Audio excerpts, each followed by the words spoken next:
Hi there, my name is Kay Moon and I'm a Western astrologer and Twin Flame channel. And this is a video about the full moon in Gemini taking place on December 15th at 4:01 a.m. Eastern. If you happen to be on the eastern seaboard of the United States, please check a time zone converter for your local time.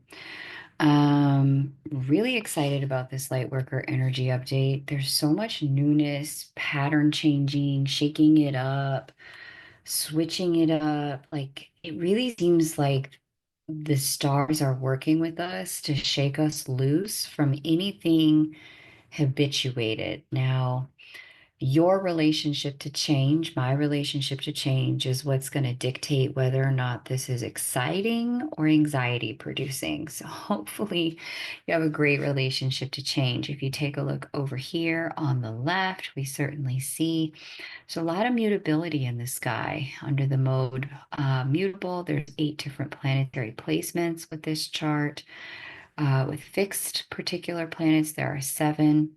And so when we see high mutability, this is a signal that we're in a season of transformation, growth, change, shifting, moving from one state to another.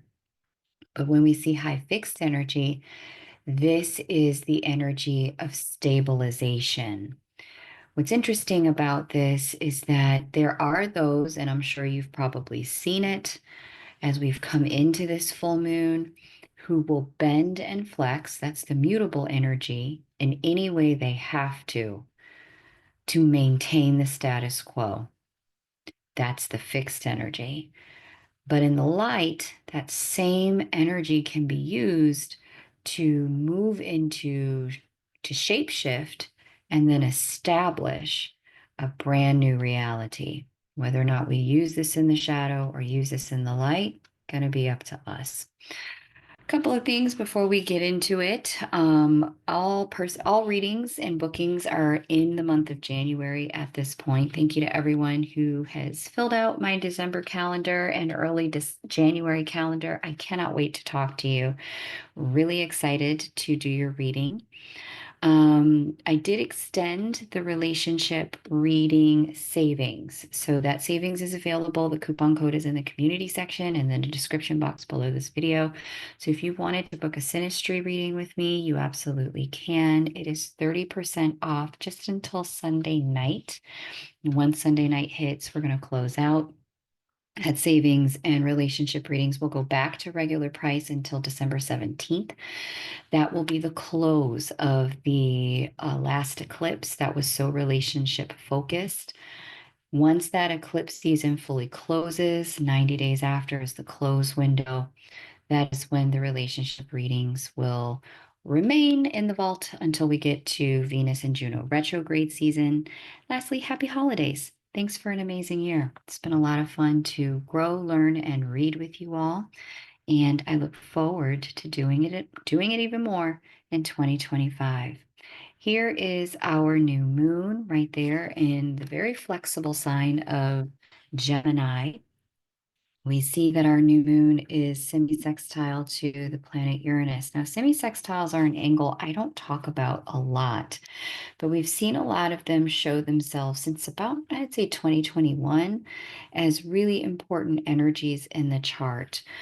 This is going to create a lot of freedom from our routines. Uranus represents growth and change and quantum leaping, but yeah, freedom. Freedom from our routines, breaking free from old habits and patterns, seeing the truth behind a non-working pattern and making the needed change, and having the momentum, the oomph, the impetus to change.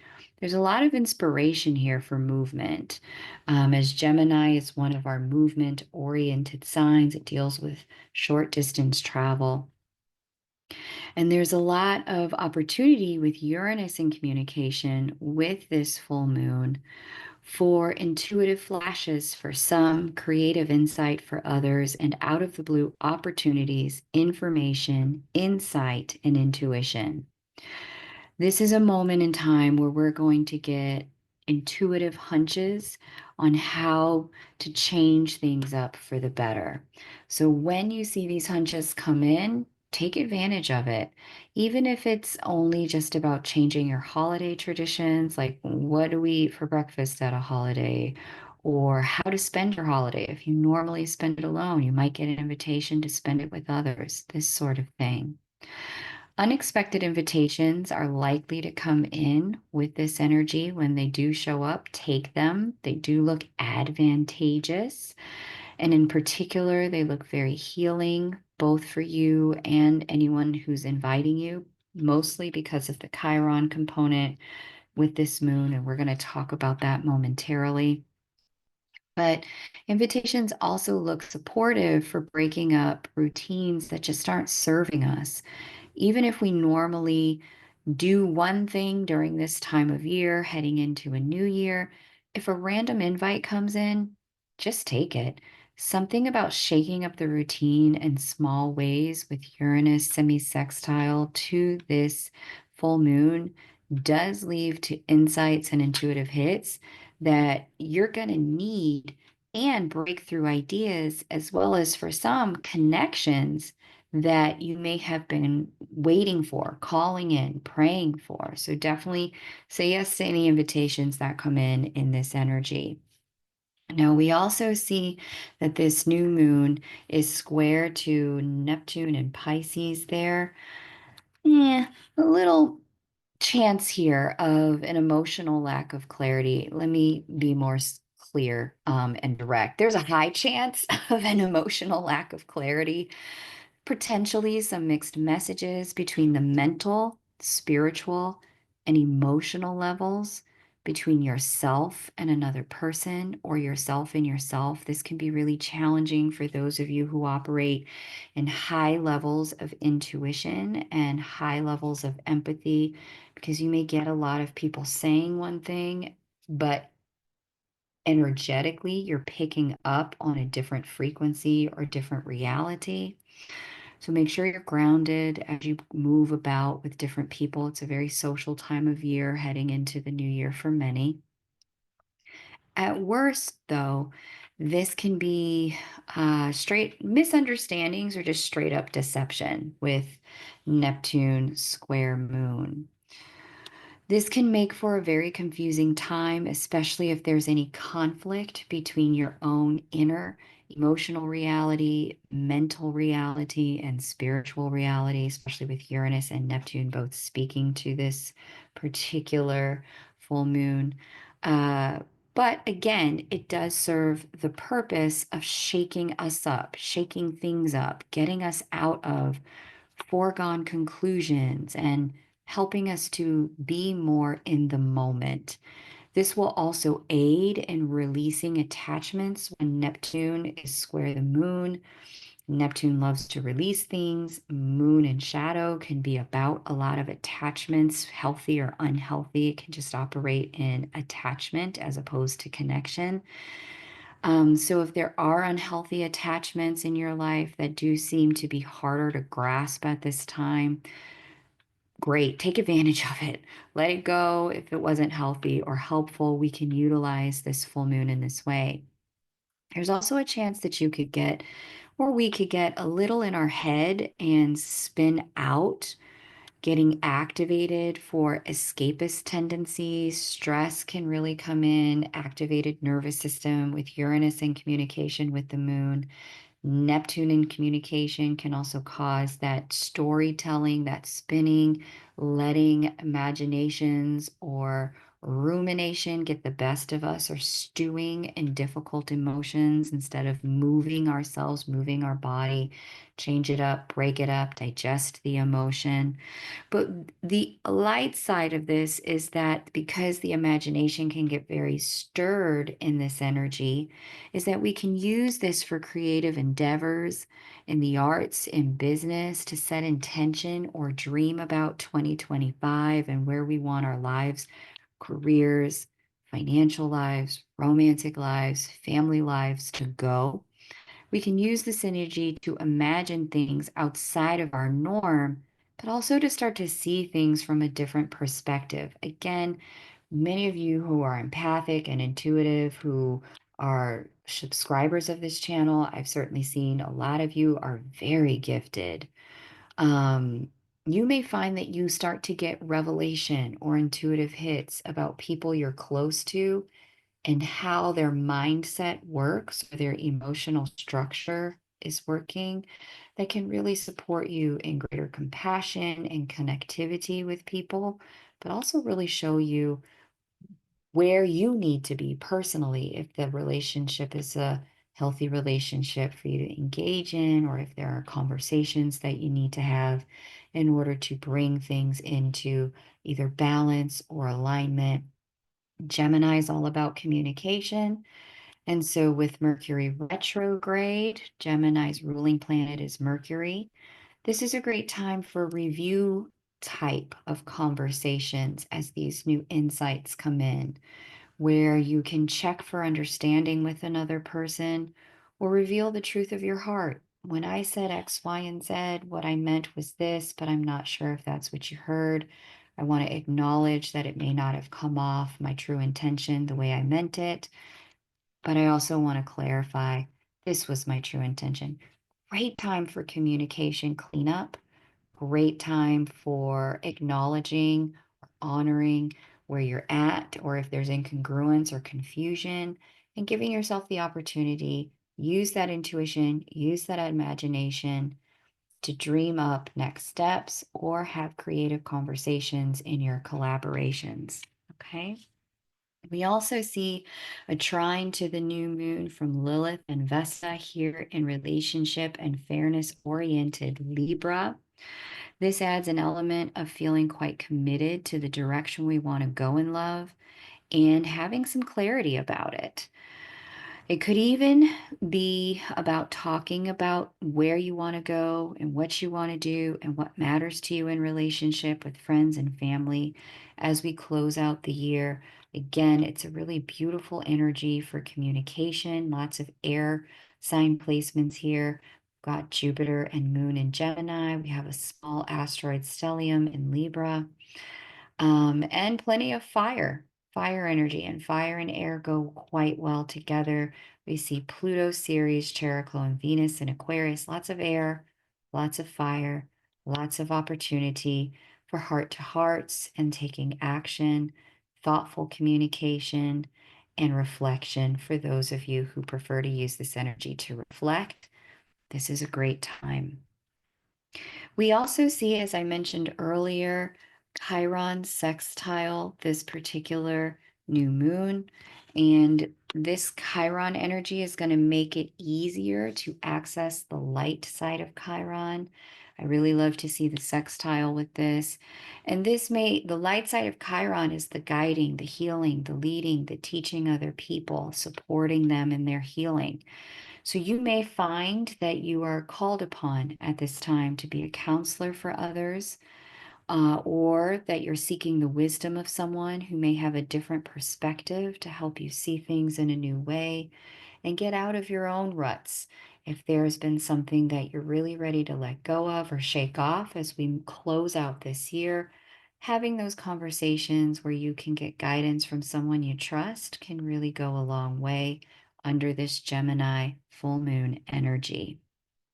We also see a conjunction to Jupiter, and it's a loose conjunction. There's uh 8 degrees, I think, as astrologers. Some will use tight orbs, 5 degrees. I like to use a nice 10 degrees for those who are astrologically sensitive. Some of you guys can feel the energy before or after by about 10 degrees. So I use a 10-degree orb on this channel with Jupiter in loose conjunction there to this full moon.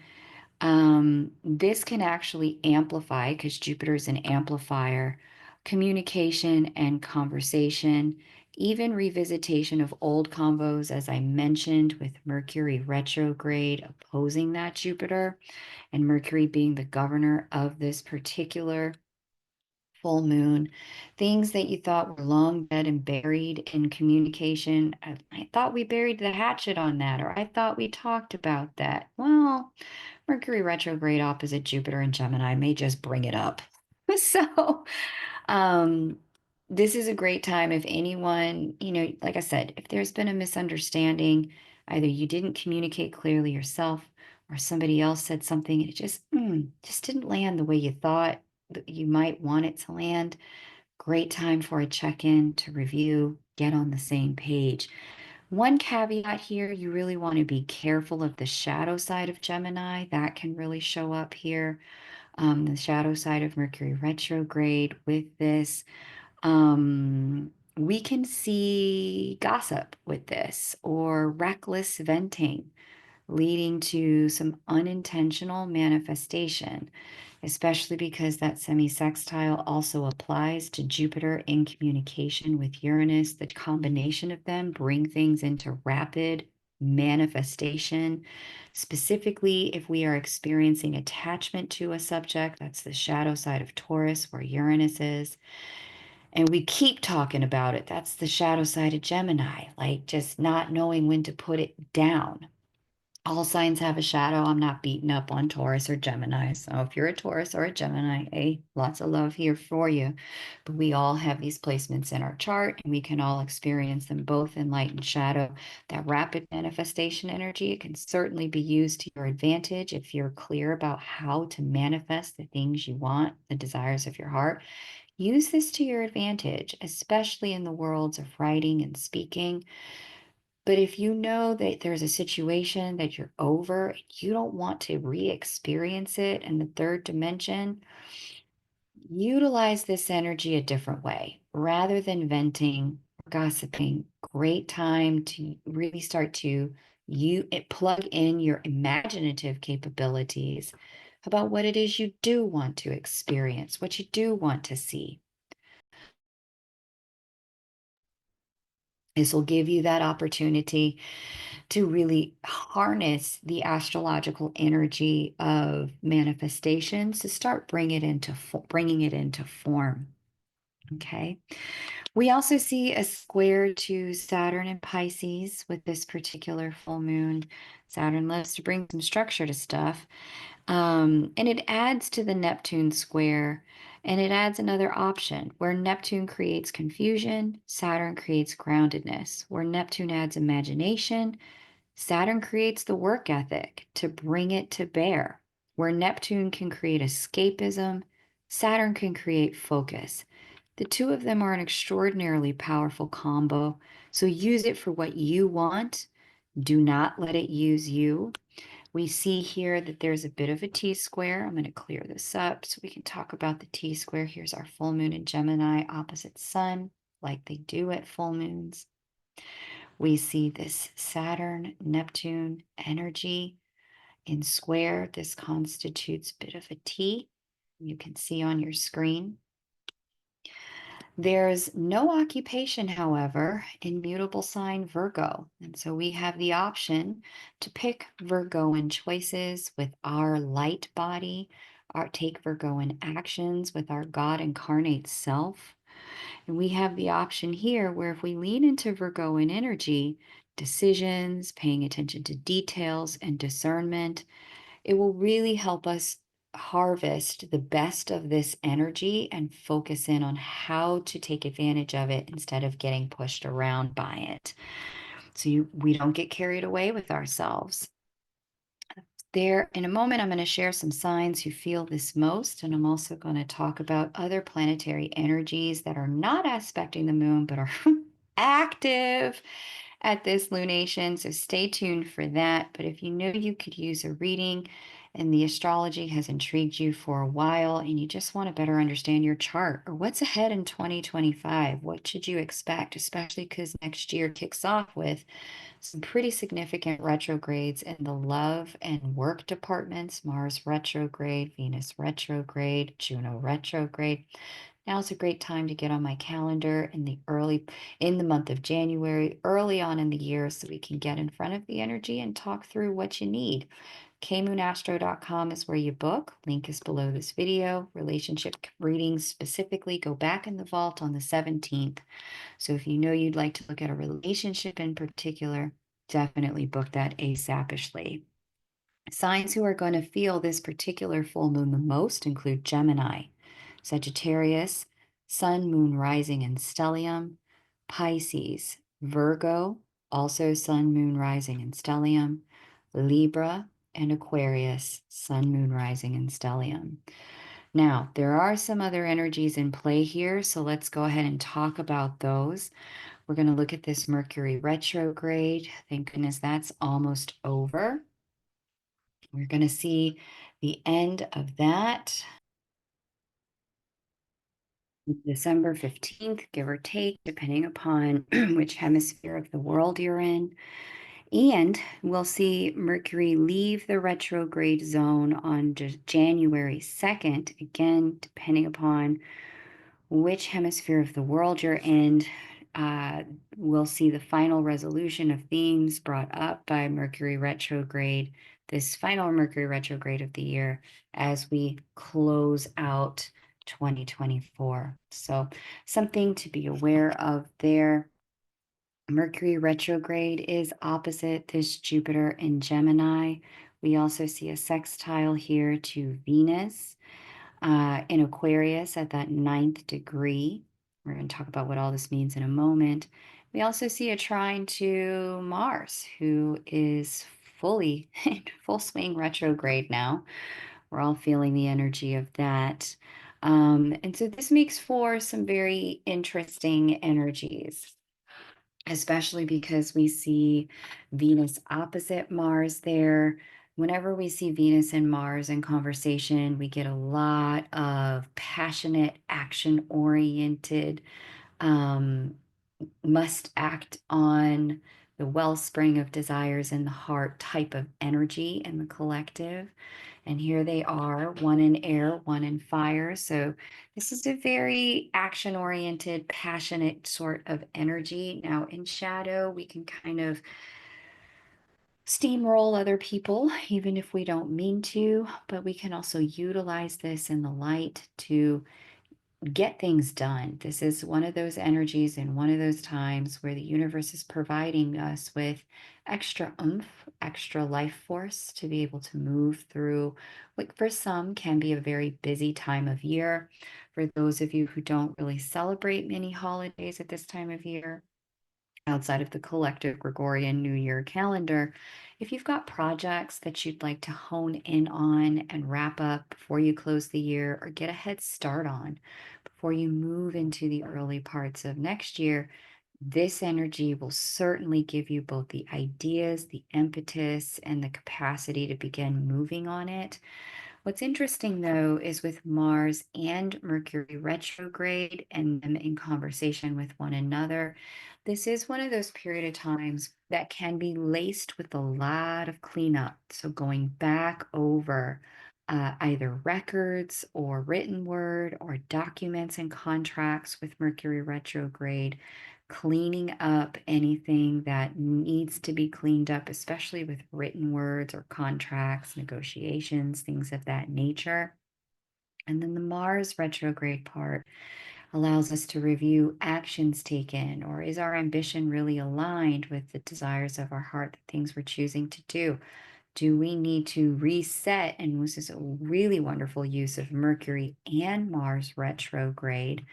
Mercury in Sagittarius and Mars in Leo, Leo being all about that personal sovereignty and creativity, Sagittarius being all about long distance travel, but also some of the goals and our faith and our hope, wishes, and dreams. It's a great time. If you need to reset expectations with someone, whether it's a volunteer job or a family member or a friend or a neighbor, that you've been doing things with, this is a wonderful time to say, you know what? As we close out this year, I'm thinking about my schedule for next year and my investments and commitments for next year. I won't be able to do X, but I will be able to do Y. And giving people that opportunity to begin to rethink their plans if you can no longer be a part of them because you have goals, hopes, wishes, and dreams or sovereignty that you need to focus on. Likewise, you may find that you get some level of news of that nature. Definitely, I've had that happen in my side where there's a service that I use fairly regularly, and they reached out to say, hey, we're no longer going to be offering this service. We need to reset what we can do based on, where we want to take the direction of our business. No hard feelings. I get it.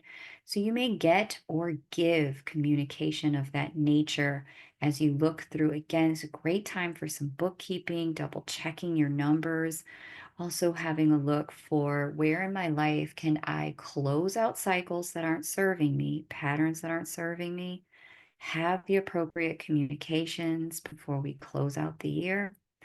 And how do I step into what will serve me? How do I organize my life so that there's room and bandwidth for the desires God placed in my heart? The Venusian part here is really interesting. So, Venus gives us clarity about where our affinity is, what we love to do, and we might have some new ideas around that. Some unusual things start to spark as we wrap this year. Pay attention if you've got some sort of like, you know what, it'd be really great if I had time, money, energy, resources. Venus governs the core resources. It'd be great if I had time, money, or energy for X, for Y, for Z, or if there was room in my calendar, in my life, in my weekends or my day or my budget to get into A, B, or C. These ideas are really going to start to roll in now from the sign of Aquarius. These will be divinely inspired ideas.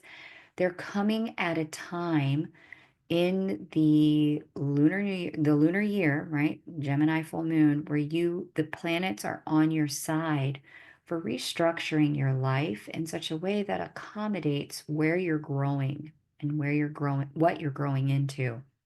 Again, necessary conversations or paperwork or digital work may be required to help you create that new space and that new structure in your life. So take advantage of this. The planets are really supporting it. Okay. Let's talk about Venus more specifically. We have an element here that's Venus in communication with see here. Okay, yes, we have an element here where Venus is loosely in communication with Chiron. It's a sextile. Again, I like to use that 10-degree orb. I know a lot of astrologers like something a lot more like 0 to 3 or 0 to 5. They think that's, the only way people will experience it. I've just not seen that. There are some of us who are just psychically sensitive in such a way where we can experience an energy 10 degrees out. And here's a 10-degree distance in the sextile between Venus and Aquarius and Chiron and Aries. This really opens up an opportunity for, again, light side of Chiron. Sextile makes it very accessible when it comes to Venus and Venusian things. Venus deals with things that we value. Again, core values, time, money, energy. But then we also have something here where Venus talks about beauty. She also talks about love as well and connection when she's in light. We get true connection and the chemistry between people. What's interesting here with Chiron and communication with Venus from the sign of Aries is that Chiron is really evoking a greater sense of self-love as the access point for harmony with others. Aquarius governing groups and collectives where Venus sits. And so there's an invitation here to begin to look, how can I create more value or better value myself, my own time, money, and energy? Where am I spending time, money, and energy in ways that do not value me, the real me, the true me? And where can I take some steps, create some changes? Aquarius is a sign that's about evolution and growth, quantum leaps.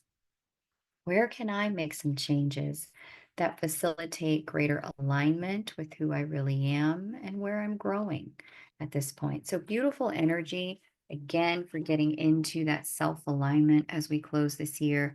Also, like I mentioned, because of the other communications that Venus has going on, great opportunity to reset expectations with people, circumstances, groups, family, friends, whatever that will help you make that kind of space for yourself. Okay. So I really love to see it. We see, lastly, last energy here before I get into the segment called First Look. First Look, for those of you who are new, welcome. This is the shameless American component of the video where I say, please subscribe, like the video if you heard something that resonates, or if you'd like to be, and hit the notification bell if you'd like to know when this more like this airs. Uh, Uranus, Neptune, and Pluto out here doing the most. Here's Neptune, 27th degree of Pisces. Pluto, hooray, 0 degree of Aquarius for a nice long 20-year stay. And our friend Uranus, all in a conversation. They've been in a conversation for a lot of this year. These planets are the planetary life changers when they're on the move and starting to make uh, aspects. I was going to say a different word, aspects to one another or to some of the other planets that are closer toward the sun. This is when our life begins to change dramatically. I've talked about this all year. Pluto creating endings, Neptune washing away what was, Uranus giving us elevation, growth, and insight to what will be. The combination has, these three have been working overtime to shift the foundation of our lives and the walls of our lives so that as we are becoming different people, the world is also becoming a very different place and giving us the opportunity to evolve with it in some really, let's use the word intentional ways. This is a great time to be intentional about changes rather than at the mercy of them. Okay. Love to see it. Thank you so much for liking, subscribing, sharing with your friends and fam, and commenting. All of that helps the algorithm and the channel grow. Let's get into First Look, where I'll take you into the new moon after this so you know what's coming. You can get a sense of how this energy evolves. This energy will be in effect for about a week after the full moon until the new moon energy begins to wax for us until the new moon peaks.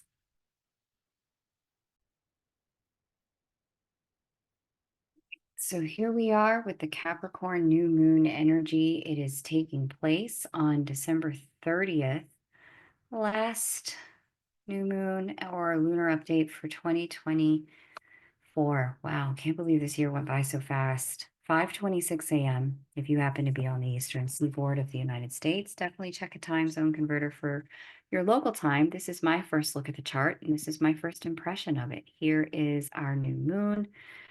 It might be, I got to double check the time there, but it's definitely here. Right around that time, we see moon and sun conjunct right there. Interesting. New moon. We see new moon conjunct Pholus and Pallas together. We also see, let's see who else is having a conversation with this new moon. We'll get a loose square to Chiron. We will see a sextile to Saturn and Pisces. And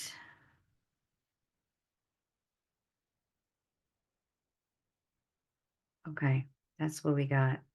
Gemini, no. Leo, no. All right, well, here's what I have. With Saturn and Chiron playing such an active role with our final new moon of the year. Ooh, um, mm. As all things, there's light and shadow to it. Let me give you the bad news first, and we'll do the good news. How about that? This is going to be some heavy-handed correction for some people, where if there's a structure that's Capricorn of your life that's not working, the combination here of Pholus and Pallas conjunct the full moon, Saturn sextile, and Chiron square is going to make it undeniably plain as we head into the new year that that structure must get dissolved in order for you to be able to move forward in a healthy, productive, constructive way in your life. Capricorn tends to represent structures such as institutions, contracts and agreements, sort of thing. jobs in particular. You may hear or be a part of a layoff event with this sort of energy in the collective. If this has been brewing, definitely be mindful of any sort of holiday spending. I certainly saw in the Sagittarius new moon that there could be some level of, or sorry, a Gemini full moon, the one we just talked about today. Overspending as a form of escape or escapism or managing emotions can certainly be potential. So definitely watch that spending if this is an issue that you know could be happening at your job or organization. But like I said, there is some level like corrective action. And that's actually not bad news, but none of us like to be corrected. None of us want to be coached or criticized, not by another person, and certainly not by the universe, where the universe is like, no, you really should do this instead of that. We want to pretend like, we can get away with habits and behaviors that don't serve us and not evolve and just let life work that way. However, this particular new moon seems to be indicative of wake up call energy as we close out the year. Now, here's the better news. Like I said, it's not actually bad news, it's good news, especially if the job wasn't serving you and they're going to liberate you so you can start the new year with a fresh start. Great. Thank you. Give me my money so I can go. But what I will say is that on the light side of this energy, this is where you may find that you're ready to dissolve certain practices, I could say, structures of your own life. This could be more self-initiated, where you have some clarity. Yep, I'm ready to step up. I'm ready to evolve. I'm ready to do a new thing. I've been saying this the last several lunar updates that there's this sort of energy with each lunation that I have seen probably since the beginning of December, end of November. There's this energy of like 2025 starts now. And so you may have already felt a lot of urge or impetus to bring those New Year's resolutions into November and December of 2024. If that's the case, rock with it because by the time we get to this Capricorn new moon, you're really going to be able to harness the chironic energy in a light way where you're not wondering, questioning, doubting, did I do the right thing in 2024? Did I waste time in 2024? Because you'll have already stepped into 2025 as about to be my year. And so for those of you who have already started this inventory of here's what I'm letting go of, here's what I'm leaving behind, and here's what I'm stepping into. Here's what I'm committing myself to and investing in. This Capricorn new moon is going to be very, very empowering. It's going to give you a sense of groundedness and focus. It's going to also give you a sense of not just physical commitment in the third dimension. There's a lot of earth energy in this chart. It's also going to give you a sense of some of that spiritual commitment with Saturn and Pisces. We'll talk more about it as we get closer to the Capricorn new moon. In the meantime, happy holidays. So grateful for each of you who has spent any portion of your year with me, especially for those of you who make it to the end of the videos and drop a comment. Thank you so much for being here. I love you guys. It's been a phenomenal year for me. I hope it has been for you as well. Can't wait to read for you privately. Meet me on the mini reading channel, subscribe to the mailing list where I offer special things to the private list first. Link is below the video. And I will see you in the next lunar update. Take great care and bye for now.